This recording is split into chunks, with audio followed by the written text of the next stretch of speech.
Salut à tous, je m'appelle Jérôme, je suis français et j'habite au Japon depuis 10 ans. Alors ça fait un petit moment que j'ai envie de faire une chaîne sur le Japon pour vous parler tout simplement de mon expérience pendant ces 10 ans et puis aussi de mon point de vue en tant que résident français au Japon sur ce qui se passe ici. Parce qu'à vrai dire, je vois souvent dans les journaux français par exemple des titres ou des informations sur le Japon qui sont parfois incomplètes, parfois carrément fausses. En plus, je suis tombé récemment sur quelques vidéos de youtubeurs spécialisés sur le Japon, que ce soit des youtubeurs français, comme Louis-San par exemple, ou des youtubeurs étrangers, par exemple Abroad in Japan. Et donc dans ces vidéos, ils disaient des choses qui sont peut-être vraies pour eux, mais qui ne sont pas forcément la norme. Et en tout cas, dans leurs témoignages, il y a beaucoup de choses qui ne s'appliquent pas du tout à moi et à ce que j'ai vécu ici. Et donc j'avais envie de vous donner mon point de vue, qui sera, je l'espère, un peu plus objectif, sur ce qu'est réellement la vie au Japon quand on est là depuis très longtemps. Donc si ça vous intéresse, si vous voulez en savoir plus sur tous ces aspects de la vie au Japon, eh bien vous savez ce qu'il vous reste à faire, aimez cette vidéo, abonnez-vous et cliquez sur la cloche pour avoir les notifications et surtout ne pas rater les prochaines vidéos. Alors pour cette première vidéo, je vais essayer de résumer assez rapidement, sans entrer dans les détails, mes 10 ans au Japon.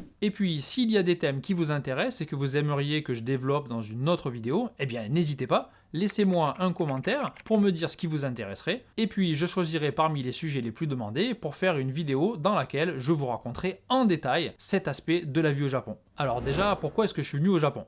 Alors, ça va pas être très original, mais peut-être comme beaucoup d'entre vous, quand j'étais jeune, j'ai grandi avec les animés, les jeux vidéo, etc.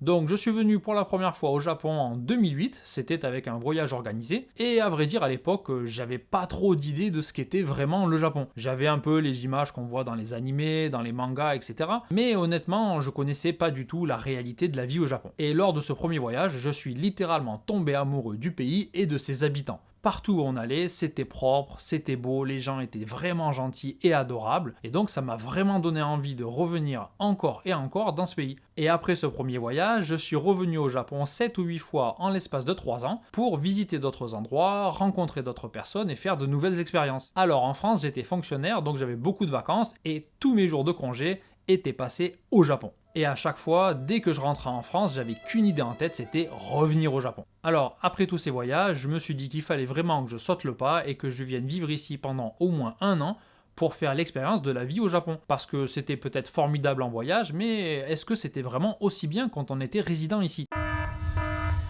Oui, c'était aussi bien.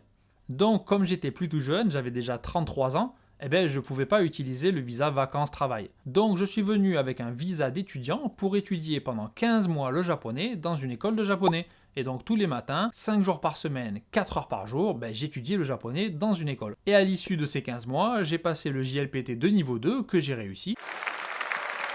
Alors pour ceux qui ne connaissent pas, le JLPT c'est l'examen qui permet de jauger un peu le niveau de japonais. On considère que pour trouver du travail, pour arriver à vivre à peu près normalement sans trop de problèmes liés à la langue, le niveau 2 est nécessaire. Alors on y reviendra peut-être dans une autre vidéo si ça en intéresse certains, mais le JLPT c'est pas vraiment un examen complet parce que par exemple il n'y a pas d'oral. C'est un peu comme le TOEIC si vous voulez.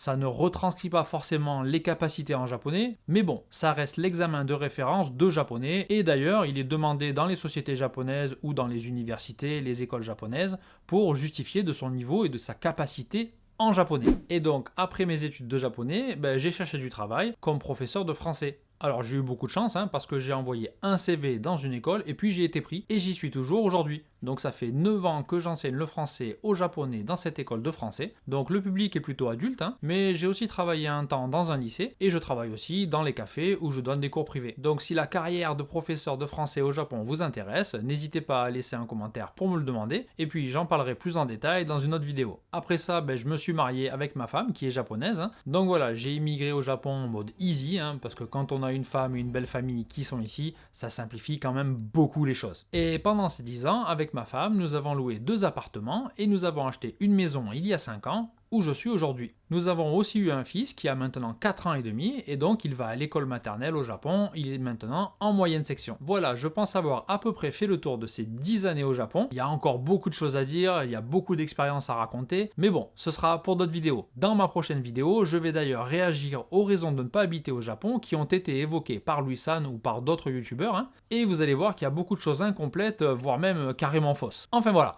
je vous donne rendez-vous dans ma prochaine vidéo, à bientôt!